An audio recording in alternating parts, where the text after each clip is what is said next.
This brief tutorial will help teachers and students to understand how to edit a PDF in DocHub in their Google Drive with the add-on DocHub.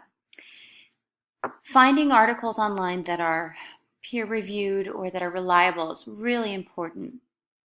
And so I want students to understand that by uploading these PDFs or articles or excerpts that they find online, editing a DocHub, and then submitting it to the teacher, they are really held accountable for the resources and the materials that they're finding. So there's a website for genetics called omicsonline.org. And I would walk a student through how to find an article or three that they're looking for.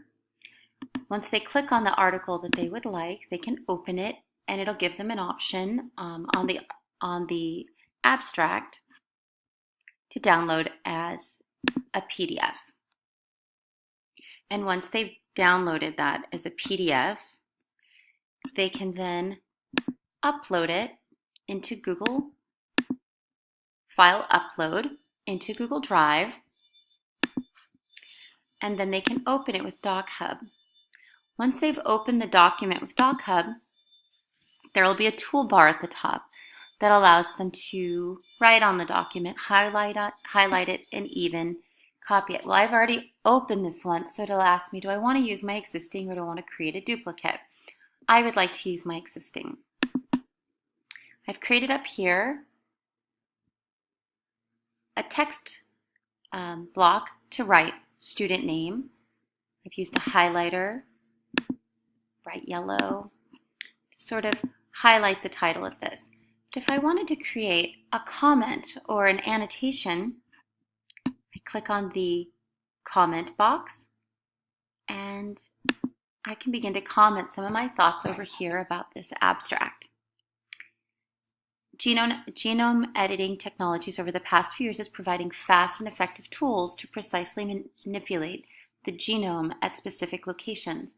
I could type in my note here, maybe some thoughts of precise manipulation of the genome at specific locations. And then I have my annotation there, so that when I go to save it into my own drive or share it and send it to my teacher, all of my notes and annotations are on this document. This works really well with articles that students have found online. It works well with documents or articles that teachers upload in PDF format to give students, or students can photocopy something they found in a library or in a book and upload it into their drive as a PDF.